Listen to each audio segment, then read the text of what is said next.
Hey guys, it's David.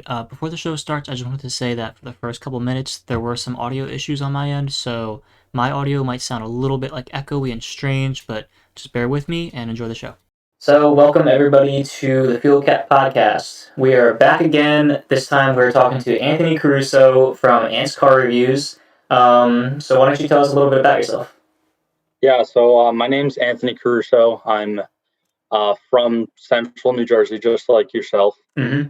20-year-old college student going to Ethanol University studying finance. Myself, I have a 2008 V6 Mustang. I know it's kind of like a meme in the car community, but it's my first car. I absolutely love it. It's what really got me into cars, besides my dad, growing up. Yeah. And then in April of this past year, April 2020, I just started, my YouTube channel, and pretty much I was inspired by people that I watched on YouTube, like some of the big names. Mm-hmm. And I was like, I just looked at it from a finance perspective, and I was like, it's crazy because these people are, making a business out of making videos or whatever, Yeah. and it's just like financing, garages of their dreams. So it's it's that's kind of what inspired me. And then with the pen, well, with the shutdown at first and everything, I Yeah. went online to school and had a lot more time. And then I didn't, because like on my channel, I don't just do car reviews, so I didn't have to I've like, noticed, yeah. yeah, I didn't have to like go right to people right away. Mm-hmm. So I, was doing DIY, different videos like that. And that's how it really started. Okay. That's cool. Yeah, and like definitely the like you said before, like all these YouTubers have like their garages and stuff, and it really starts from like how you are, just like just a single guy doing their own thing, and then they grow up and they become like these huge YouTubers, and that's really like the dream to achieve for. Oh yeah. Yeah. One day. So you've had more time now since the shutdown, everything's been going a little slower. Yeah, I mean, I'd have to say that was my scenario more with the spring and the summer, but Yeah. then fall came back around, school started again, and honestly, I've been seeing more people um, actually like, because obviously, with the current, well, ongoing COVID situation, Hmm. people have, their own opinions and their own comfort levels with certain things. Yeah. And definitely people have, it's been harder to go ahead and review cars from Yeah. random people that I haven't, met. But a lot of people have actually, like, I've seen more of a downturn with the weather, like, with the winter and fall season. So I've definitely been trying to be creative, and I mean, it only gets harder. So it's like, Yeah. From like weather-wise, from this point forward, it's like yeah, it only it gonna get sucks. colder until like March. Yeah, it's not fun. Plus, Hmm. there's no events or anything going on. I mean, it's Yeah, that's the very other thing. little. But I mean, so like personally for me, like you were saying before, like everyone's comfort level, like I've been like not going out at all. Like, I was hoping this year to be able to do like a bunch of photo shoots and everything, and I was really trying like I have a gimbal that I like literally haven't even gotten to use yet, just because like I'm not going out and doing like shoots and stuff. So it's just like like you said, everyone's comfort level is different, and that's actually why I started the podcast, because I was at home and I was like, I really want to just like make content. I want to put stuff out.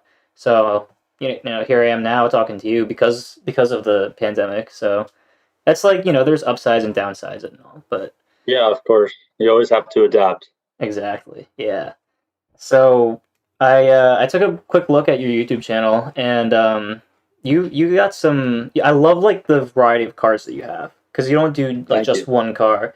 And Yeah, one thing I noticed is like you don't just do new cars either. You have a lot of like older cars, like used cars and stuff, yeah, which is awesome to me, because like for me as someone who's like not buying brand new cars, I want to go and see reviews on cars that are like maybe like I have a 2005 Mazda 3, for example, hmm, and I got a good deal on that, so I kind of just like jumped into it. But hmm, um, normally I would have done my research and like seen like how does it hold up over 15 years, 16 years now. And a lot of times like reviews and stuff are like when the car is new or like a year old. So it's cool. Like I think you just recently did a 2013 expedition. Yes, yeah, that's one of my most recent videos, Yeah, yeah. actually. So like that's cool because if someone's looking for that year, that generation expedition, they'll know what it like how it's going to be 7 years later. Yeah, exactly. And it's actually funny that you say that because again, when I first started making videos, they were like I look back now, and it hasn't even been a year, but Yeah, like I look back to like my first few videos, and I cringe because it was just like I didn't know how to talk, I didn't know how to like hold the camera correctly, or yeah. um, but it's funny because like I think my fifth or my sixth video, because again I started like just doing reviews on my family's cars because I didn't want go out to different people, Right. and it's actually the my video that has the most views out of my entire channel. And it's at like 12,000 views now, and it's actually my family's 2011 Nissan Pathfinder, and I did a review on Nice. that, and I completely like it was just a shot, not a shot in the dark because I still Hmm. had to do some research on it, but it was just like it was one of those videos where, and normally that's how like YouTube's algorithm works, like it's so wacky. I know I did a couple like pretty awesome vehicles. Yeah. And I saw you did the 21 Supra. yeah, yeah, that was an amazing experience Yeah. because I got like I got hooked up with a manager for that Toyota dealership, Hmm. and the dude's an awesome guy. His name's Charlie, Okay. and he was at a classic car show that I went to and I filmed, and he's got a C7 Corvette himself, and pretty much he's a manager for that Toyota dealership on Route 109, I believe. Okay. And he at first I was like just talking with him, and I was like, I'm small at the time. I think I was like at like around 400 subscribers. I'm still not big. I So I mean, was like, you got over 1,000, which is a good threshold to be over. yeah, no, it's that's I'm very proud of that. But again, you always want to aim higher, and with Of course. Yeah. modern day, yeah, with modern day YouTube standards, that's like like Yeah. so No, many people. You got it's people on. not much, but honestly, Yeah, like in the small game, that's pretty respectable. yeah, yeah. I've been definitely like working hard for sure, and like doing at least 3 videos a week, and I feel like that's the main key with YouTube, just consistency. Oh yeah, But absolutely. yeah, so to hop back actually to the Toyota dealership, what was I saying? So yeah, I basically started talking to the guy, and I was like, I'm a YouTuber. You are a manager at a dealership. Like, I would love to do one of your cars and just give you guys some exposure. Just free publicity, Hmm. you know. And then all of a sudden, he goes to me. He's like, "Yeah, well, we have like 5 new Supras." And I wasn't even asking like about that. I was like thinking maybe like a regular commuter car, like a new truck, a new SUV, something like that. Yeah. And he was like, "No, no, you can take a Supra out." And I was like, "What?" So then um, he basically told me, he had a 2021. It was a 6 cylinder. It wasn't the new 4 cylinders. Hmm. So I did my research on that, but I didn't actually see that car till the day of. And then the day of, I hop in the car, and I'm like in the middle of my walk around, and I start filming the interior, and I turn the car on, and it's got 9 miles on the odometer. Wow. Yeah. So it's literally just delivery miles, you Yeah. know, like nothing on it. And here's this manager letting me, take this thing literally out for a spin, like letting So me you drive it. got to put like literally like 10th mile, like between miles Oh, 10 and like 20. yeah, no, not, I don't think I think when I brought it back, it was maybe 18. Actually, no, no, you're right. When I bought it back, it was 21. So That's crazy. yeah, yeah, it was a really cool experience. And Wow. I mean, I didn't even get the full power of those cars, because it's not in like a limo, but it's like in a transport mode for like the first 400, 500 miles. Yeah.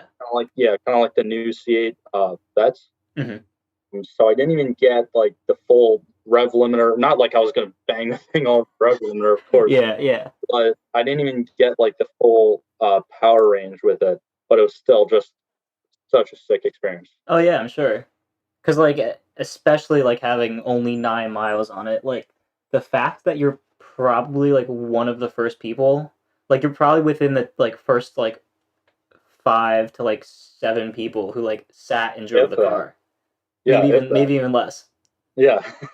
Because I mean, 9 miles, like that's literally on and off the truck. A few Yeah. people. So It yeah, was like literally like maybe 4 people drove it for you. yeah, it was yeah, it's awesome. And then after the fact, it's actually kind of funny because after the fact, I went back to him. I was like, "Hey, is there anything else like I could do for you? Whatever, anything else you want me to film?" He's like, "Oh, you should really like for your own sake, you should really do a review on a 2021 Toyota RAV4 Prime." And I was like, okay. I was like, what's so special about that? And then I started researching it, and it's like has like 50 miles of just like EV range. It's one of like the best new plug-in hybrid SUVs on the market. And I kind of did that. Like, I'll be completely honest. I kind of did that Mhm. review, not half-assed, but I didn't know much about it. Like, I'm not super into electric cars or hybrid cars. Right. And of course, you get like one or two things wrong, and the comments just like rip you apart. Yeah, that So that's what it is though. Like you kind of have to be able to stand that and either move forward or like stand up for yourself. But in this case, it's like you realize you're wrong. So yeah, no, it's definitely good to like see comments from people where it's like, oh no, this meant that, or this was that or whatever. right. But when someone's just like, oh, you know nothing, blah blah blah blah, they'll stop making videos. It's Yeah. just kind of funny. Like again, I didn't start like I wouldn't have started a YouTube channel if I couldn't take the criticism Right. and I couldn't handle it. But Mhm. it's just funny because there takes like there's so much effort that goes behind either whether it's photography or editing a video or Yeah. things like that that people don't really realize, and then people just dislike something and comment something within like a second. Well, like what was it? So I used to do vlogs and I was trying to be like consistent at least like once a week. And like I just happened to be the day that I was filming was like I always chose like the most interesting thing I was doing that week. And it happened to be like we were replacing the wheel hub on my friend's Patriot. And so like I was filming the video just like vlog style. Started out my girlfriend and I were going to the store. We get back, we have like the parts and everything. We're working on the car, and then my like friend stopped by, so I'm showing off his Miata because he like just bought a hardtop for it. And like I'm kind of doing like when I'm filming like us working on the car, it was like a little bit like instructional, but like that's not how it was geared towards. Like it was Mhm. literally a vlog, and I forget what I titled the video. I was like struggling to change the wheel bearing on a Jeep Patriot, and Mhm. like it got like I don't know, like I want to say like 12,000, 13,000 views, and it got like so many Really? dislikes. It got like a ton of dislikes, and everyone in the comments was like, "Yo, this isn't a tutorial. Like why would you post this? Like I didn't like get anything from this." And I like put a comment, like I pinned a comment on top, and I was like, "It's just like a vlog. Like it's not a tutorial." So I put like in all caps in the description and everything, not a tutorial, and like people still are coming to view it and like giving it dislikes. So it's Yeah. like it's not discouraging. It's just like it kind of shows like people don't really look before they start watching something, and Yeah. it's a little frustrating. But like the video's so old now that like I don't really care. Well, and also like I feel just social media in general, I feel like that's why so many people get into these big like arguments on and like debates in comment section because sometimes like they actually are disagreeing on something or Yeah, whatever. But other times it's just like lost in translation thing because you don't have that actual human, interaction. yeah. That's why I think this podcast idea that you have or that you've been doing, I think it's actually great. Like you should definitely Thank you. people with it. But Yeah, I mean I know there's a couple like what is I think Throttle has a podcast and yeah. I think maybe Throttle does. Yeah, and I think Donut Media has started a podcast as well. Yeah, so I Um, don't know much about Throttle's podcast, but like Donut Media, they do like it's all like written, like it's pre-written and everything. They do like a car history podcast, which is pretty cool.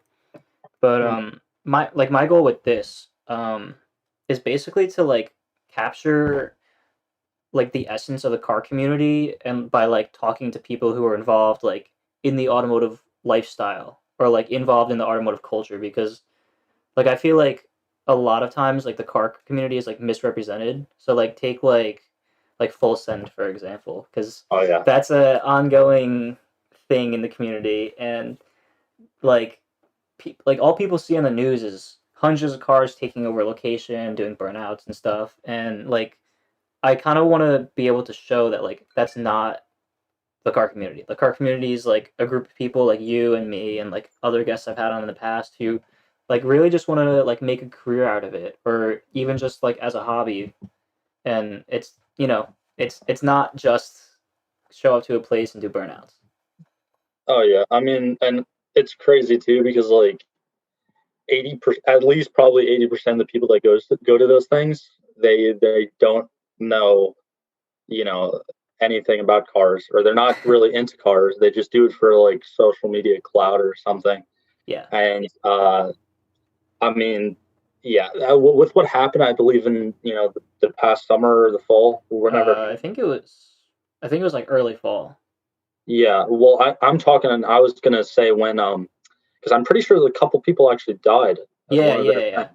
or not maybe at one of their things, but because like I mean those things are just absolutely crazy. Because I mean obviously how a meet goes if it does get shut down by the cops. Hmm. I mean all hell breaks loose. Like people are swarming, like trying to find the next spot, trying to get on the road. Yeah. And I believe it was like they were going in between spots, but like still, because I mean I feel like you're more like if it's a park and chill kind of thing and it gets shut down and you have to go to spot number two or whatever. Yeah. I feel like that crowd of people is more inclined to just like kind of cruise, whereas Hmm. like the full send crowd is more inclined to full send. You know what I'm saying? So it's like, Yeah. which is when people die, and that's what so many clubs have been trying to emphasize, because California is crazy with that. I And know. now they have laws that like you go over to California and uh and a cop can pop your hood if you have a cold air intake. That's like a $500 fine, Yeah. and that's just a cold air intake. Yeah. That's not even anything else. No, I know. And it's like yeah, super strict and like everyone who I've talked to is like we don't want Jersey to become California, like in terms of the Yeah, car scene. And yeah, like honestly, like I'm for that because at the point like where California is right now, I do not want to be at ever. yeah. Are you talking about just overall or like car scene wise? Car scene. Yeah, I mean, yeah, it is what it is. I think it's just like I feel like I just feel like people can't handle social media. Like they're trying to. That's There's exactly just the so issue. many. There's just so much clowns, Yeah. and I mean, you see it with celebrities. You see it with so many people nowadays, and they use it almost as like a business. Like Hmm. for for example, someone like the Paul twins. They're making their money off doing stupid stuff. And now they're getting involved with like fighting or whatever. And I know this really doesn't have to do with cars, but you can kind of relate it back to people Yeah. who are just doing stupid stuff just to get that publicity, just to get their name out there. And Yeah. I mean, my personal opinion, I'm I'm not going to do that. I think actually, if you go back, and you probably don't even know, most people probably don't even know this, but if you go back to July or August, I believe, I went to a meet. And then after the meet, I saw a wrecked on the parkway, a wrecked R35 GTR, like Oh total. wow. Yeah, but the owner was outside. He was walking around. It looked fine. Afterwards, I did research on it. There was no like fatalities or anything. Okay, that's good. Um, yeah, I don't. I doubt the person was a part of the meet that I was coming from. Yeah. But I literally, because I normally with those videos, I used to do like an intro and an outro. Now I kind of just do an intro and like a little thing at the show and end it there. Hmm. But I was trying to film my like outro after I saw that crash, and I was parked in like a gas station like right near my house trying to film this outro, and I was like, you know what, like I had to pretty much mention what happened and like stay safe, Yeah. kind of, like, and I tried to do it as respectful as possible, and I included a little clip of the crash because Uh-huh. my instincts kind of took over, and as I passed it, I just got like a little clip of it, Yeah. and I tried to be as respectful as possible, and I very well could have, instead of having my thumbnail, my title, and my description be about the meet that I was at, I very well could have clickbaited, like, Yeah. Yeah. total GTR on Garden State Parkway or whatever, or total GTR New Jersey Highway. But I didn't do that Yeah. because I mean, yes, you can possibly get more views, you could possibly get more exposure, but I feel like that stuff like that's not going to last, and that's not the right way to go about things. You know what I'm saying? Yeah. No, I totally understand that. But no, that's crazy. Um, moving on to lighter topics, but also related to videos. I wanted to talk a little bit about kind of like your process for reviewing cars. So like, obviously, you have to start by choosing a car, Hmm. or do the cars come to you? Like, There's been some people that have, come. Actually, someone DM'd me today, asking if I could possibly do a review in the spring. yeah. Um, but that's very rare. And again, the point where I'm at right now, yes, I do have a decent amount of following or whatever, but it's Hmm. nothing crazy. So most of it is just reaching out myself, like reaching out over Instagram DMs, reaching out friends of friends kind of Yeah. thing. And like you said before, like I'll do videos on any cars, really. Hmm. Like, I had the 2019, I believe, Ford GT. I had the Porsche GT2 That's RS, nice. you know, but I've also had like commuter cars, like a Hmm. Jetta and a Ford Expedition, and like stuff like that. Yeah. So I'm really all over the place, and some of the vehicles were even just like family friends or even like my family members. Hmm. So that's how I kind of, I guess, source the vehicles. Yeah. Then once I have it down, like, oh, I'm going to do this, then I'll try to plan a date at least a week ahead of time. Sometimes it's sooner. Yeah. Try to plan a date and then plan a rain date as well. Yeah. Always have to plan around the weather. Oh yeah, oh Yeah. yeah, especially in Jersey. Like Jersey's, all over the place. Yeah. Um, so I plan 2 dates where I can possibly film the car, and then ahead of time I do my research on it. Depending upon the car, I'll be quite honest. Like if it's a boring car, I might do like an hour or 2 hours of research on it, and like Yeah. I figured like I can get like a sense of it, kind of thing. But something more complex like the GT or the GT2 RS or like the Hellcat or something like that I've Hmm. done. I'll do my research. I'll watch other YouTube reviews on it. I'll watch some of like the bigger companies, like because I mean, the bigger companies have their own, YouTube channels. Yep. So I'll watch them.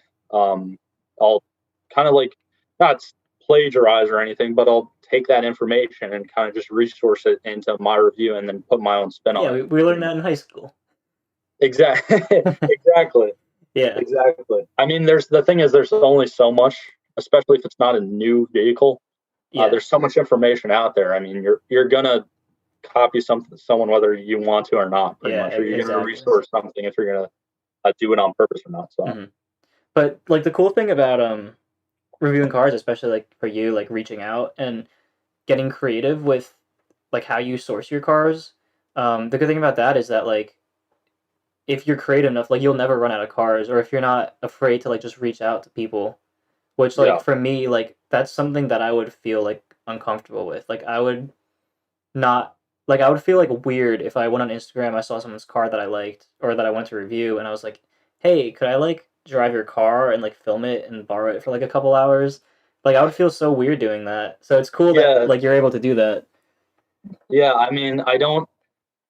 The thing is, you can't just like ask someone, "Hey, can I like drive your car?" So Okay. like pretty Okay. much what I ask them to start off is like, I basically send them a link to my channel or whatever. Like, hey, I think You your like ease car. into it a little bit, like introduce yourself, Yeah, kind of. yeah. Basically, like I'll send them a link to my channel so they can take a look for this for themselves. Yeah. and then I'll say, hey, I think your car is awesome, your car is unique, whatever. Um, would you be interested in doing a like have me do a review on it?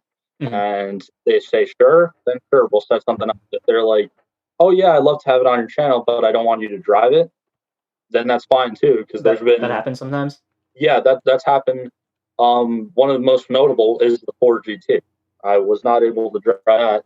I mean, the Okay. car's insured for a lot of money. I was told not to put that in the video, so I'm not going to say that here. But it's Okay. insured for a lot of money, and the owner was like, "No, I'm driving it, but you can do walk around. You can, you know, be in the passenger seat." And I did a ride along in it, and that's pretty much it. Like, if the owner doesn't feel comfortable with me driving the car, I won't push the matter. I'll Yeah. just do a ride along instead, pretty much. Okay. That's cool.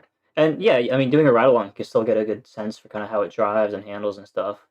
Exactly, and it's still you still get somewhat of the feeling of the car. I mean, obviously, you're not going to get all of it compared to actually driving it, Right. but it's something rather than nothing, you know. Yeah. Yeah. No. Exactly.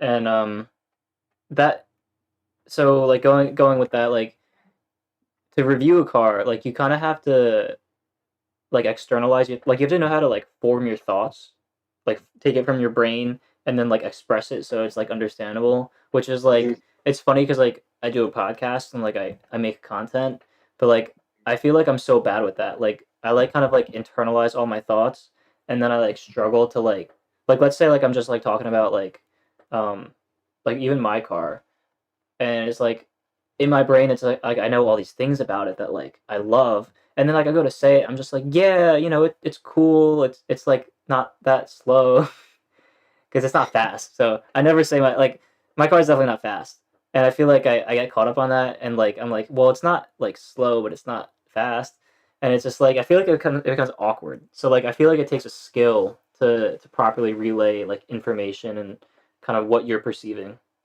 Yeah, well, one thing that I do, and I do this with every single vehicle that I've reviewed, except for my own. My own Mustang is the only car that I haven't done this with, and I Yeah. literally print out a either 1 or 2 pages of like I just go on Microsoft Word, type up like bullet points, Yeah. and I'll start with the exterior of the car. I'll start with um, the body, maybe the dimensions, maybe the paint color.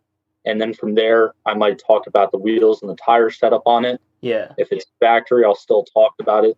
Then maybe the suspension, Mhm. and then I'll pop the hood, have notes about the engine, the drivetrain, then move on to the interior. Then from that, that's my walk around. And then going and driving the car, obviously, I don't have a script while I'm driving. Right. It's literally just whatever comes to my mind, you know. Okay. And the one car that I didn't do that for was my own, and I have the same exact feeling that like you have. Like I feel like I said way too many times in that review that it's not fast, but it's like kind of quick, and like I like it, but it's like not, you know, you Yeah. know what I'm saying. So notes definitely do help. And Yeah. when you're filming and it's like attached to a stick or whatever, and you have the notes in the other hand, Mhm. um, I don't read like off my notes. That's something that I did when I first started, which I've learned, you definitely shouldn't do. Right. Um, It's more natural if you're like talking from yeah, the mind. yeah, and I try to do that, and I try to talk, but when I stumble up or whatever, I stutter, I just stop, and then I look back at my notes, I look where I'm at, kind of thing, and then I just read off it for like a line or two, and then I'll you know pick back up with like more natural flow. You know what Yeah. I mean? Yeah. Because you can always edit that stuff out. Like where something like this is live, this is on YouTube right now. But I Pressure's mean, on. yeah, yeah. But I mean, a review you can edit. You know what I mean? So it's like Yeah. No, uh, that totally makes sense. it was. I get what you're saying though, and it was definitely awkward for me Mhm. for at least maybe the first month, even the first 2 months of me doing it. Yeah. But once I just started pumping stuff out, it became more natural. You Like know. what pushed you to kind of like get through that phase? Um, I I I don't know. I just my desire to do it. You know, I Okay, yeah, no, that's cool. I respect that. no, it's a pretty deep question. It's a simple question, but it's pretty deep because it's just I had a desire to like kind of make it happen. You know, Yeah. and being like a more of like a business person Mhm. and like as far as education is concerned, I've always liked math and like business and statistics and stuff like that more. Yeah. And YouTube, I mean, you probably know this. You have your YouTube studio, and it gives you your analytics, Mhm. and it gives you your view count, it gives you your impressions, all that stuff. And if you stick to the schedule, it's gonna climb. Yeah. Now, obviously, if you're doing it like every single day, 7 days a week, 52 weeks a year, it'll climb faster compared to Yeah, someone who but does it, like yeah, that's like once a dedication. month. Oh yeah, oh yeah, oh yeah. But it's still an awesome feeling to actually see it climb, and I feel like those like um micro wins, like those smaller wins, kept driving me even more. You That's know. cool. Yeah. I like that micro wins. That's a cool term. Well, yeah. I mean, the thing is, you gotta take it one day at a time. And if I probably started this in like the fall or the Yeah. winter, I probably would have failed. But I started it in the spring, kept the momentum up through the summer when I didn't have school, and then I didn't really try to find like any part time work or anything this summer. So I was just doing this full time. That's awesome. It it worked out. It worked out pretty good. Yeah, and so you were able to build all of this within like just over a year, like to get where you are now. Just less Just than a year less? actually. Yeah, Yeah, yeah, that's right. It's yeah, yeah. 2021 now. I started. Yeah, I started. I made my channel April 2nd, 2020. Okay. I filmed my first video April 5th, 2020, literally on my birthday, and then April 28th, I actually posted the video because the entire month of April, Mhm. I like filmed and like basically uploaded but didn't post like 5 or 6 videos, I forget. Yeah. And I did that because I was like, listen, no, in my head, I was like, I'm not just going to do one and then post it and then quit. Or like, I'm not going to do a couple and quit. Mhm. I did like a few to give myself like that starting cushion to Yeah. kind of You had help, like a backlog. jumpstart it. Yeah, to help jumpstart it a little bit. And then ever since, I've been sticking to at least 3 videos a week, Mhm. sometimes maybe 4. And then I can count, there's been 2 weeks where I've only posted 2 videos in this past, you know, 8 months or 7 months, whatever it's been. Yeah. So That's it's that's awesome. worked out, yeah. Yeah. And then in October, in like mid October, I hit the 1,000 subscriber mark, and then like a week after that, that's when I got monetized. Nice. Yeah, So I forget because you had contacted me like a while ago to come on the podcast, hmm and I think I like briefly spoke to you, and then I like kind of went on like an unplanned hiatus. Like I started a new job in August. I want to say it was around then. I think that you first hit me up. yeah, probably. Um, yeah, so I started a new job, which like in the summer. So let me like backtrack a little more. In in the spring, I was working, and then because of the pandemic, I stopped working, and then over the summer, like I had all this time, so that's why I did the podcast. And then I started this new job in August, and I guess like I was thinking like I'm still gonna do the podcast, but then like I just never like did it. So like hmm it was like always in the back of my mind, always in the back of my mind. And then 2021 comes around, I'm like, all right, I have to relaunch the podcast. hmm So um between when you contacted me in like August and now, you've definitely grown a lot more than previous, like before, like pre-August. Yeah, I don't know what I was, as far as subscriber count.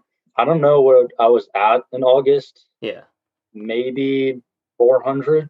I honestly don't know Wow. off the top of my head. So yeah, it's definitely grown a decent amount. But yeah, I think I sent you a DM over Instagram just because I like the idea of what you're doing. So I was like, feel like that'd be awesome. Yeah, no, that I appreciate it. And I honestly love that, like, I feel like the podcast is so simple, and like everyone who comes on always just says like, oh, they love the idea, and like to me, it's just like me like talking to somebody like Yeah. you or somebody like me who's a photographer or something, and um, yeah, no, it's just like it's fun to me. I love talking to people and like meeting new people, so it's cool that like I could capture it and people actually enjoy it. Yeah. No, it's a good feeling when, like, I always, because again, like going back to like comments that we're talking about before, Hmm. like negative comments really don't get to me personally, Yeah. but it's always cool like waking up, logging in, seeing like one or two notifications of like positive comments. Hmm. It's just like that's another thing too that like definitely at least helps you out like a little bit, you know. Yeah. So before you were mentioning like it sounds like you have a really solid like walkthrough, like because when you do your walk around part of the videos, Mhm, like you named like in order like what you do. So I'm mhm. I'm assuming that took a little bit of time to develop. Yeah, I mean, I think I think I've done over 40 vehicle reviews Uh now. huh. Could be wrong. But I do have a playlist, so I can probably, get the exact number. But I've done a decent amount of vehicle reviews, so it's kind of like that's just how I do. Um, I don't know. It's just how I do like my walk around, and I've kind of just developed that.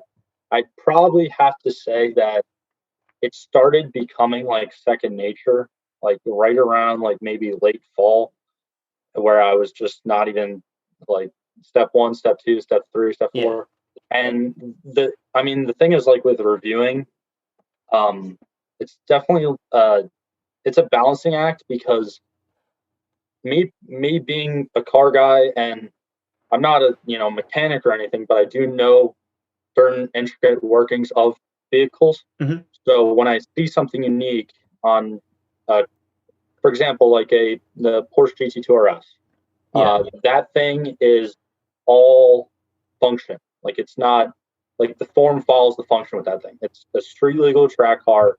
There's so many little like intricate details, so Yeah. many vents, so many weight saving things that they did to the car. Hmm. And you can go on and on and on and talk about cars like for hours, but then no one's gonna want to watch your video. You know what I'm saying? Right. So it's like Yeah. you want to kind of not necessarily keep it like dumb or like dumb it down, but Yeah. you want to keep it short and entertaining. But at the same time, you want to at least leave the viewer with some added information, Hmm. something that they actually got from it besides just entertainment.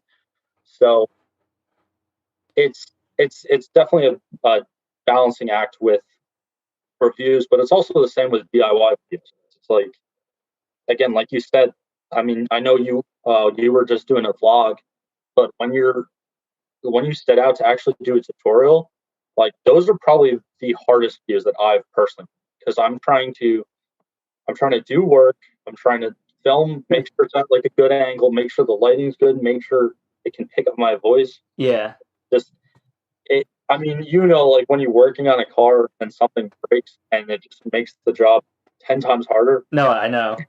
And then when you take that aspect and add it on to trying to make a video at the same time, it gets really funky. So it's funny because I actually have. So I'll pull it up right now. Actually, I have a couple of reviews that are not reviews, tutorials that I've done, and so I think one of them was also on that Jeep Patriot, the same Patriot, but it was just like a different thing. It was the throttle body replacement. Hmm. So it was me and my friend, and like nobody else like had a video on this. So I was like, all right, let me just take a crack at doing tutorials.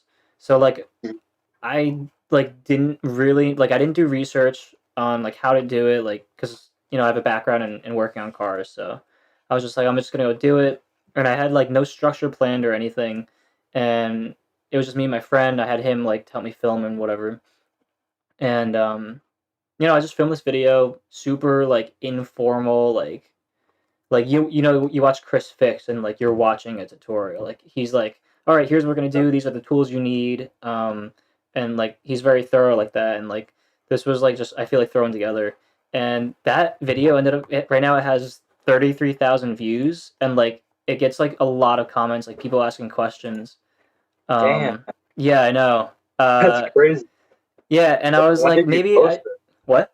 When did you post it? That was December 2018, so a few years ago now. Oh, But okay.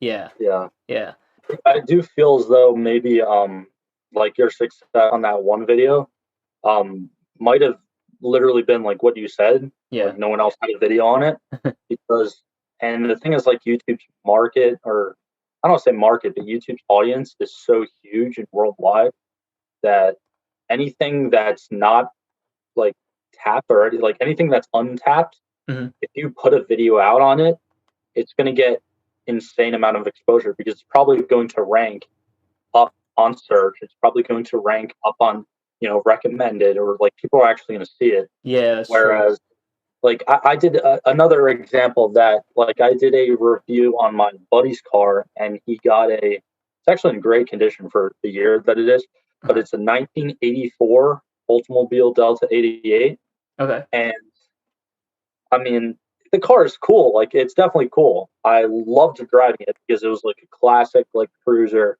hmm But there was another car that I just didn't think was gonna like take off, and I think now it's at maybe 3,000, 4,000 views. Oh, nice. Yeah, so it's like it. I mean, sometimes you do find that crazy video where it's just like no one else made a video on this. But other times YouTube algorithm just picks up like random stuff that you just Yeah. wouldn't expect it. It's very weird. Well, YouTube's algorithm is a weird yeah, it's thing. super weird because like, um, I like I'm on just like the homepage, and like I'm recommended like the most obscure video from like 5 years ago, and of course I'm gonna click on it because like Yeah, it's like I don't even know, like something stupid, and I'll click on it, and literally all the comments are like, "Why did YouTube recommend this to me like five yeah, years later?" And it's like yeah, so accurate because like the I don't know, the algorithm is like weird. It's so yeah. weird, and like I don't know how it works. I don't think I want to know how it works. I like that it's weird. No, yeah, you get that a lot with like memes and like the short videos that YouTube has now. Yeah, They're like little yeah, story slash TikTok impersonating videos yeah. where it's like someone posted some stupid video about like a cat like 9 years ago, and now all of a sudden it's getting millions of views because people are just like finding it hilarious. But also, I think the pandemic fueled it. Like everyone was at home for a while and Oh just yeah, probably like trying to figure out like what do I do, and they go on YouTube, oh find yeah, these like videos, and just go like down a rabbit hole. yeah. And that's another thing I feel like the actual app TikTok. I like refuse to download TikTok. Dude, I'm on the same boat. I've never Really? downloaded it, and I never will. I don't like the whole like I mean you get it, you get it. I Yeah, don't have to, but I mean so a lot of my friends, when I first started to make a YouTube, they were like, "Oh, you can't grow YouTube. Like try to grow TikTok instead." And I was like, "I'm but not so trying to grow the TikTok." thing is like, um, with TikTok, like YouTube takes effort, and like to be a Mhm. successful YouTuber, like that's like hard work. Like I respect somebody who's making a living off YouTube. TikTok, literally anybody could make just like a video, and it'll get Yeah, like a million views. yeah, I Like know. it's absurd. I mean, I guess it's a good thing for you know people who are you know content creators for that platform or whatever. But there's just like I've seen some car TikToks where it's like there's just no effort whatsoever. Like it's a short video of a dude washing his car or Yeah, something. and it's like it blows up, and it's like And why? yeah, so, I mean, I feel like, and I actually someone I know who goes to college with me has a TikTok, and he's kind of blown up. And I Wow, don't know, have you heard of him, Dirty 30? 30, He's 30. basically No. so he's from Rhode Island, but he's a cool kid, like he's hmm a nice kid or whatever. But he's got a E30, like Okay. a 3 Series E30, and he just makes TikToks. I think he blew up around like maybe January or February, but it's been climbing, ever since. And I mean, nothing Wait. against. Oh, You've I've probably seen. seen one of his videos before, because some of his Yeah, videos have like thousands or millions of views, rather. I've seen his car, the red one, right? Yeah, yeah, Yeah. I have definitely seen his car. I don't know. I mean, I've probably seen his TikToks, but wow. yeah. So No, you his know him? car's yeah, his car's clean. It's awesome because That's sweet. yeah, he goes to college with me, and obviously before everything got shut down, when we were Hmm. like freshmen or sophomores or whatever, he actually bought it down because he lived. I think he lived off campus with a couple other people. So I have like pictures from like a year ago with like me and his car or whatever. But it's a cool kid or whatever. But I I don't know if I told him or I was talking to someone else who has a TikTok. But I was just like, I don't know. I I feel like TikTok it's gonna blow up, and it's gonna like stay huge for probably like 3 or 4 years, maybe even. But I Okay. feel like it's gonna die back down because I don't know if we're you remember like the Vine craze, right? Yeah.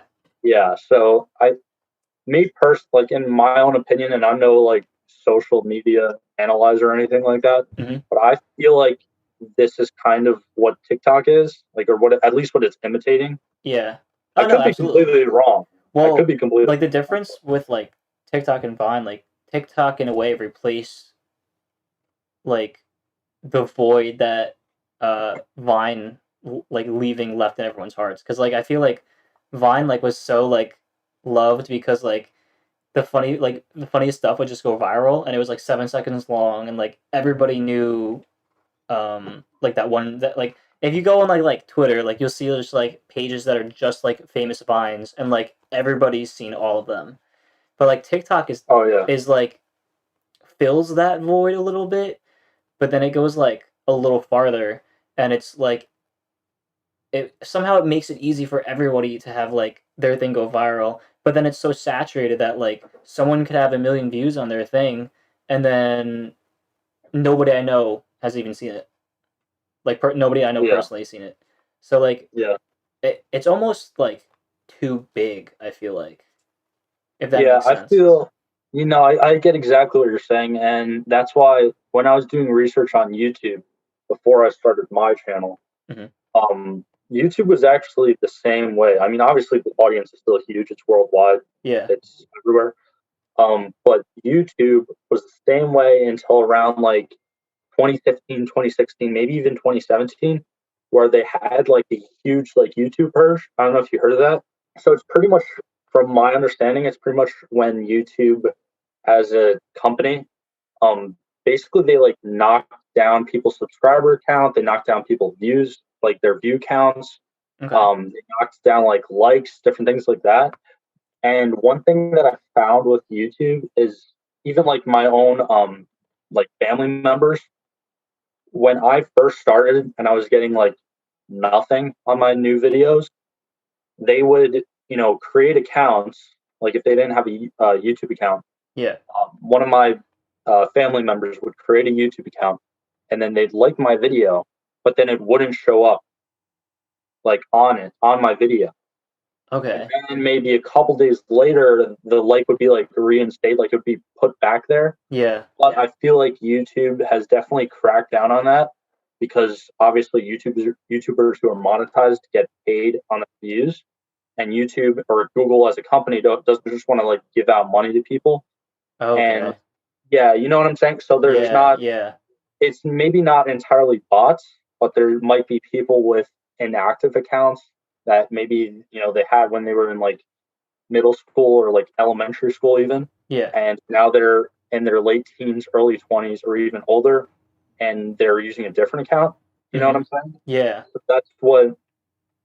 that's what I feel like YouTube has done, and that's what I'm kind of reminded by when you say that you feel like TikTok's like just too big. Hmm. Because maybe like most of the views, again, I don't know, but maybe a Exactly. decent Me amount of neither. the I don't really know yeah, either. maybe the decent amount of views that you're seeing on these like viral TikToks are people's second or third accounts or like inactive account. You know what I'm saying? Yeah. No, that could And they're be. just accounting every single interaction with it. Yeah. Yeah. But no, I totally agree with you. Like I think TikTok's a trend that's gonna die, and I think it's gonna die hard. Like when it does, like Yeah. I I like don't like yeah, it'll fade out, but I feel like all some people would be like, "Oh, you remember TikTok?" And they'd be like, "Oh yeah, that was funny." Yeah, It's yeah. like not even gonna be like, "Oh, I missed that." Like I feel like we're gonna skip that phase because like it's so big and like it consumes like so many people's minds right now that I feel like it's just gonna like die out and people are gonna be like, "Yeah, that." Yeah, that's what I was also telling that his name is Brandon, the Dirty 30 guy. Mhm. That's what I was telling him back in like the summer, when there was like this huge scare that TikTok was going to be banned in the US. You remember Yeah, that? yep, I remember. So uh, everyone thought it was going to get banned, including him. Hmm. I was telling him, I was like, dude, try to like transfer your audience over to YouTube or Instagram. Where he had an Instagram page, but I Yeah. was trying to convince him to like transfer it over to YouTube. He never did. But that's another reason why I try to just stick to YouTube. Obviously, when I get bigger, I definitely think it's smarter to take advantage of like new and upcoming platforms to Yeah, grow your yeah, audience. definitely. But something about TikTok just doesn't like rub me I the right way, I'm and on I, the I same definitely page. yeah I feel like it's not gonna last, and I feel like something like YouTube where they're investing in YouTube TV. Obviously, Google bought out YouTube, Mhm. so I, by the time like we're middle age, I feel like YouTube's just gonna completely, or not maybe completely, but it's gonna be a large portion of our generation's entertainment, Yeah. and we've already been seeing trends trending downwards from millennials and Gen X, or no, not Gen X, Gen Z, people who are like aren't even buying TV anymore. You know what I'm saying? Yeah. So it's very interesting. I mean, we'll see how it works out, but I feel like YouTube's continuing to grow, even though it's so big. So Yeah, well, that's the thing about YouTube is like it's it's like network television because I know people are arguing network television is going to die, but in reality, like I think network television will always exist. Like streaming services won't kill network television, and like mm, YouTube is like one of those things. Like it'll always be there, and like maybe like let's say like Casey Neistat for example, like because he has a huge fan base, and let's say he stops doing YouTube. Bill, Casey Bill, Neistat. I don't even know who that is. I feel like I Wait, are actually no. How do you spell his last oh name? so he's already Oh probably no, I know who that guy okay, is. okay, but the fact that you didn't know his name like right away kind of shows that he's entering that phase where he's like not that cool on YouTube anymore. Because like when I was Yeah. really into watching YouTube videos, like 2016, 2017, like he was like the biggest YouTuber, and Hmm. like I loved his videos. I mean, his videos are so good, but he's just not the same as he like used to be. And Hmm.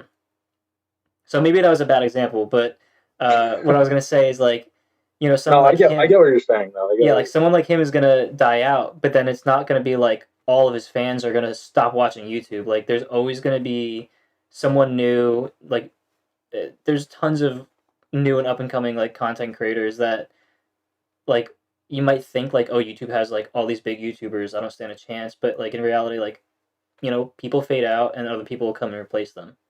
Yeah. And one thing that I do like about YouTube, and it has to do with what you just said, where obviously a lot of people who are starting YouTube get discouraged. I mean, I've been discouraged through making YouTube videos, Mhm. especially now considering that the requirements to get monetized are 1,000 subs and 4,000 watch hours. Yeah. So, I mean, that was tough to hit that mark. Uh-huh. But again, like it goes back to like the analytics and how I like seeing the Oh my god, how I like seeing the analytics constantly like grow. Yeah. Um, and one thing that I really like that YouTube does, as long as you stick to that schedule or your schedule, whatever schedule you make for yourself, Hmm. um, they actually increase your impressions, Yeah. and like impressions continue to go up and up and up. And actually, I have my analytics like right in front of me. Like when I first started, as far as impressions were concerned, I was getting like a couple hundred impressions with maybe like 20 to 50 views a day. And Okay. now I'm at like probably on daily anywhere between like 5,000 to 6,000 impressions with right around like 500 views a day. Nice. That's Oh, pretty like good. overall, yeah, overall channel though, not like, Yeah. you know, Yeah. Yeah. but No, still, that's good. it's cool to see that like upward trend, you know? Yeah. And that's the thing. I think like consistency is key. And I don't know where I first heard that, but like it's true. Like with anything, not even like just like content creation, like consistency is like a really key aspect to just having like a good lifestyle, but especially like if you're focusing like applying it to like YouTube or even Instagram, like the more Yeah. consistent you post, the better like your engagement will be and stuff. Oh yeah. I mean, Instagram, I don't know much about that platform because I literally, obviously, you know, my YouTube, Instagram account, Hmm. and I literally just have that there to like post my thumbnails. Like Yeah. my entire feed is like just my thumbnails to let people know that I posted a video kind of thing. Hmm. But the one, my one friend, Colin, actually, the dude with the Hellcat that I reviewed, Okay. his handles SRT underscore CK. You All might right. have, you probably seen his car's huge in like South Jersey, but he posts every single day, and he'll post, you know, GoPro videos inside his car. He'll post just pictures of his car. I mean, it's Instagram, so most of it's pictures anyway. Yeah. But he's got like 6,000 followers on Instagram or whatever right now, and he's, I mean, I think when I reviewed his car, he had maybe 2,000 followers, and I reviewed his car back in like July. So Wow. I mean, Yeah. he's been kicking ass as well. Yeah, he But has. Um, I don't know much about Instagram, so right. Well, um, something that I'm learning, like I, I wouldn't take uh Instagram advice from me just because like I feel like I've been very slow with my growth, but that's also because of my lack of consistency and just like a lot of time I've spent inactive.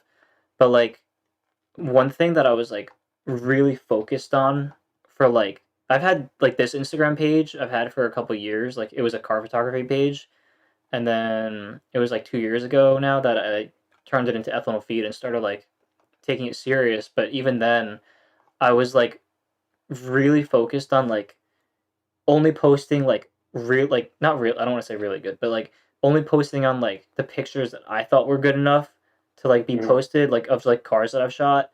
And like I would get so caught up in just like posting like good examples of my photography that like Mhm. it would cause me to like not post consistently. And like it kind of became like a thing where it was like, oh, like this picture didn't get a lot of likes, it must not be a good picture. But it's Mhm. really like that's not really how it Yeah, works. yeah, Like if I post like right now, I've been changing it up like a lot. Like now I'm like literally posting like the thumbnails and stuff like to announce the podcast. Like previously I would mhm. post it and delete it, but I'm just leaving it up because I feel like it adds like more variety to my page and people are like, oh, like he's a lot more interesting than just a car photographer, Yeah. which is And I kind of feel, where I'm trying to point the direction for Ethanol be towards. yeah, and I feel like with so many real life skills and like real life trade, uh, most of the time, 90% of the time, it's quantity over quality, quality over quantity, I should Yeah, say. yeah. But with social media, it's actually, me personally, I feel like it's almost flip flop, No, it where is. you, It yeah, absolutely is. you still want to make good content. Don't get me wrong, but it's there's more of an emphasis on quantity and how much you're going to push out Hmm. rather than like the quality. Like you don't have to always be uploading these like, you know, movie clips. Like I see some photographers who they have literally thousands of dollars worth of equipment, Yeah, and the videos that they're posting are insane. Like they're awesome. They look yeah, like literally like it's literally, you know, in a movie. yeah. But they'll post once every 8 months or once every 6 months, something like Hmm. that. And I mean that's fine. Like not everyone might want to grow, or maybe some people want to do it like their own way. But me personally, I feel like just pumping stuff out gets you obviously like increases your growth quicker than, Yeah. you know, just focusing on the quality. No, and especially like at our stage. just trying to grow, like you have to Mhm. just focus on reminding people you're there, and not like being gone and then making something that's like a masterpiece and posting it, and then people are like, who's this again? Like they completely forget about you. Yeah. Yeah. So it's cool because like people are following you, like not like for like let's just like go to my page for example. Like people follow Ethanol feed for like kind of like what I like to do and post, which is Mhm. like lifestyle stuff. They're not following me for the specific car that I post. Although I've noticed that Mhm. some cars do better. Yeah. Yeah. Um, they're following me for that, and you kind of have to almost just like be yourself. Like don't focus on like what it is you're posting, because like you don't review just sports cars or just Yeah. like trucks and stuff. Yeah. But other times you can get really niche and grow. I think it's kind of Mhm. like where your foundation is. Yeah. I mean, that's definitely there's so many different strategies to grow, and there have been people who have been very successful, like just narrowing down into one super specific like topic. Yeah. And that's actually one thing that I feel like has kind of stunted or has kind of like stunned my growth on YouTube Hmm. because I don't just post one type of video. I Yeah. try to do car show videos. I try to do automotive news. I try to do obviously reviews, modified car reviews, DIY videos. Like I try to do a bunch of different stuff Yeah. simply because uh, I I personally I don't want to be a niche channel. I don't want to just do one thing all the time. Hmm. Like someone like Doug DeMuro, who was also a channel that like kind of inspired me to go ahead and actually make something for myself. Yeah. But his videos are practically exactly the same. The only difference is the actual car that he reviews. You know Hmm. what I'm saying? Yeah. Like, Exactly. and it's just like this is the blank blank blank, and then he's, you know what I'm saying? And then he's Yeah. like, and then here's the quirky details of The X quirks and features. car or Yeah. whatever. He has like branded his content so well. Like Oh yeah, quirks and features equals Doug DeMuro to me. Like you oh can't yeah, you can't like go and say, hey, I'm gonna explain the quirks and features. You can't say that to me without me being like, oh, yeah, You're trying to be Doug DeMuro. Like yeah. It's like that's it's his thing. trademarked at this Yeah. point. No, I mean I like that. Don't get me wrong, I enjoy that, but I feel like I don't know, a channel like that to me personally would be cooler if you had Doug like do more, I don't know, vlogs with like his 4GT or something like that. And Okay. yeah, you know what I'm saying? So that's why I'm trying to really like throw in a decent amount of variety with my channel Yeah. because then you have like on the other side of the spectrum, you have channels that like Daily Driven Exotics or like Stradman or people that just do vlogs Hmm. and don't like try to focus on information or try to focus on like reviews or anything like that. And their entire like lifestyle is um it's pretty much fueling that fire for their growth. Yeah. And me personally, like I can't do something like that because when I started off and even now I'm trying to stay low budget, you Hmm. know, I'm not like I'm a college kid. I can't just drop like, $5,000 on a supercharger kit or like Hmm. $3,000 in a wrap or you know what I'm saying? Like I can't Yeah. just No, I throw totally money at understand. it to make money, which is it's a smart business idea, but you have to have that capital behind you before you Yeah. can just like get people interested, you know. Yeah. Let me go back to Doug. How you said like you wish you could see more of like kind of like lifestyle stuff, or like him talking about his cars, or just Yeah, like driving them and stuff. Um, so like my take on it is like he's built his YouTube channel, and like his like foundation is the videos that he posts, and he like sticks to that, which I really like. And then because we have multiple platforms that we could use, like his Instagram is more just like behind the scenes stuff, or just like random stuff from his life, which I think is cool because like to me like that's a really effective division of platforms, but all in yeah, support of his own brand. Because people yeah. they'll search Doug Demiro on YouTube when they want to see car reviews, and then they Mhm. search Doug Demiro on Instagram when they want to see more about just him. So Yeah, like to me that's kind of like where I would want to be at, like what I would aim for, because it just I don't know, like it's hard to go on like someone's YouTube channel who like doesn't have like their one thing that they do. Like Smoking Tire is another example. They do the Smoking Tire podcast, which they actually ended up creating a separate channel for, just so the main channel could focus on the one takes. Yeah, that's what I was thinking about before. By the way, I was trying to Oh, think of big names, and I remember Smoking Tire Pod. dude, I listen all of them. Every time one's released, I'm always listening. Did you what's the dude? What's the bald guy that's on Smoking Tire? Matt Farah? I think that's his name. Does he Yeah. have like a goatee or whatever? Yeah, Yeah. yeah, yeah. Did you see his series that he did where he like basically took like street cars from like the West Coast and the East Coast and try to like hit it? Sorted? Yeah, yeah, Yeah, I think so. Yeah. he's always on the podcast, he's always promoting it, and I gotta be honest, I haven't checked it out yet. Oh, really? I just mentioned that because um when I was out in because basically my girlfriend is from San Diego, Okay. so even during the pandemic and everything, I've traveled out there Yeah. because I like it's important to go back there and stay in contact. Yeah, of And course. that's actually you mentioned the Ford Expedition. Like I did that kind of like when I was out there. You know what I'm saying? Oh, okay. Yeah, yeah.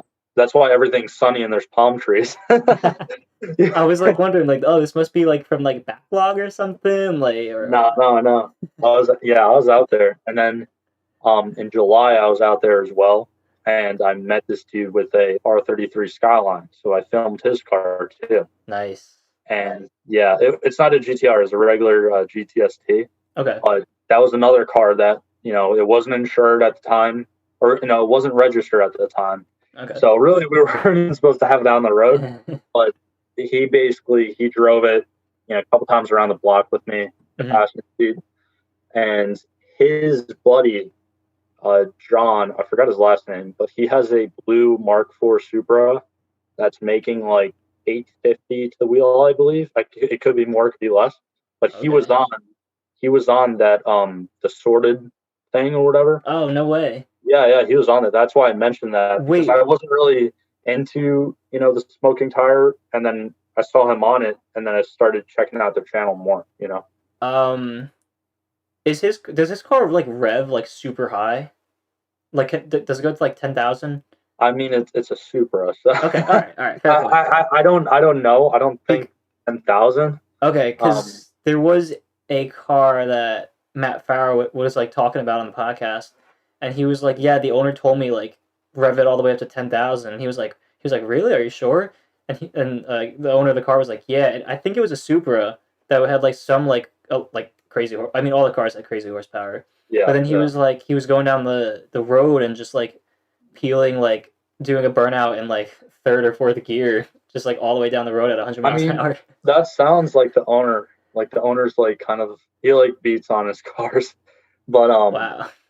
Yeah, no, what's his handle on Instagram is topnotch_JZ, I believe. So you can check it out. It should be a like dark blue Mark IV Supra, has a TRD wing on the back, single tip titanium Dude, tip exhaust. For not being an Instagram guy, you like literally know everyone's handles. You're like, well, I know those are like I know like a few bigger people. Yeah. But no, it's funny because like everyone you've named, like you said like their Instagram handle like verbatim. Yeah. This thing's sweet. You're on it? Yeah. Here, let me. Yeah, he has. I think I could share it with you so you could see. Yeah, he has a C5 Corvette that's like a race car, and yep, that's it. Yeah, it's badass. Yeah, that thing's sweet. But that was the car that was actually on the sorted thing, and it was funny because it was actually one of the first cars out. Oh, really? Yeah. Oh, that sucks. And then watch, scroll back up. Actually, look on the left when you see the R33. Yeah. So that's the car that was on my channel. Dude, that thing is so nice. Yeah, no, he's actually getting. I don't know if he already has it or if he's getting it, but he's planning to put a GTR bumper, like front bumper on it, just because that GTST front bumper is like kind of ugly. Yeah, I Because mean, it's a honestly though, it's a Skyline. Like yeah, it's still a that Skyline, checks the box in my book. but it's actually a '94, so it's the year that they were still making the R30 GTRs, but Hmm. they just started with the R33s, but they didn't even make the R33 GTRs yet. Like those were the only R33s out during that model year. But yeah, that was an awesome car to review. And then I was supposed to meet up with um, John the last time I was out there, but just plans fell through. Yeah. The Supers actually, I think it's down right now. Could be up and running, but yeah, no, they do a lot of stuff because that one of those guys, I think his handle is like the Viper guy or the Vipers guy or something, but he has like three Fast and Furious like replica cars. Yeah, yeah, I see them here. And he doesn't have the Supra. I think someone else has the Supra, Okay. but he has the green Eclipse, he has the purple Eclipse, and he has the red RX-7, I believe. Yeah, yeah. And I don't know if he lives in LA or San Diego, but he lives in SoCal, Okay. and they do stuff with that guy, and like it's crazy. So Yeah, cool. no, the West Coast car scene is so so I know we like talked earlier about this, but somehow it's like cooler than the East Coast car scene, but also like a lot more of like a mess, and there's all like the laws and stuff and regulations too. Yeah, I So feel like like it's so much more negative when it comes to like laws and regulations, yeah. and so much more negative when it comes to takeover scenes, Hmm. obviously, because they still just go crazy out there. Yeah. Um, but like again, I've been in San Diego, I think 4 or 5 times now over the time I've been, dating my girlfriend. Hmm. Um, and the stuff you see out there is just it's so awesome, especially coming from New Jersey, Yeah. where we see like a older muscle car out here, and it's eye catching, like it stands out, like everyone's breaking their necks, Yeah. unless they're at like a old car show where they're everywhere. Hmm. You just see them out on the road, like they immediately get your attention. Whereas Yeah. over there, they have so much old stuff because nothing rusts.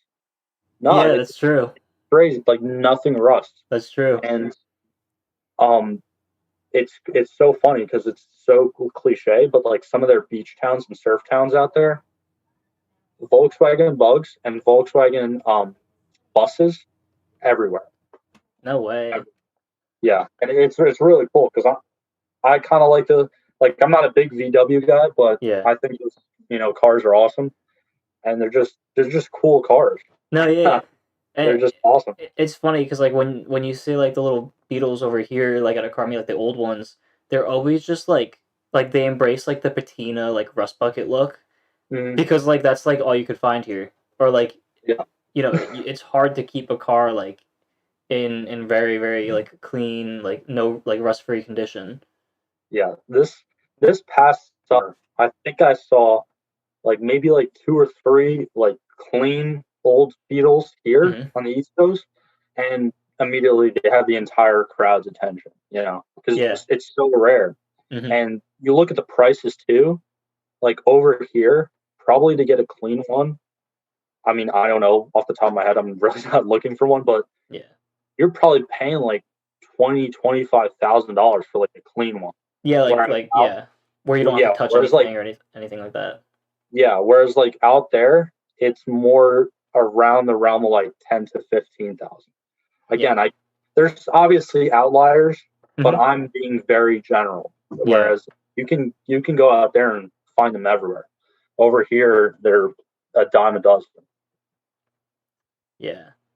No, that's it's just an interesting contrast between East and West Coast in all aspects of the car scene.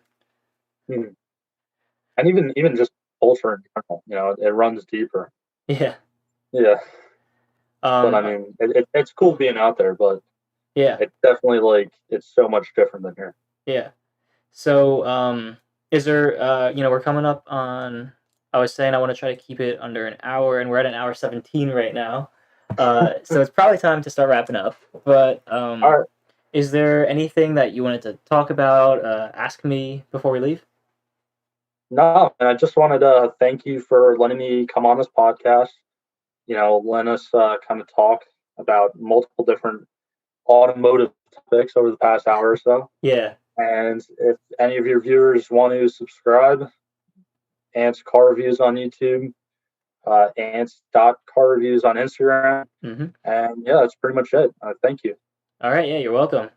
So, like the man said, go check him out on YouTube because he has some pretty sweet car reviews. Always got to support the people who are growing, and definitely check him out. Check him out on YouTube and Instagram. All the links will be in the description, and I have a little ticker here that has your Instagram handle up right now, so people can see that if they're watching. And Awesome. that being said, thank you guys for watching, and Ant, thank you for coming on the show. I'll see you guys later.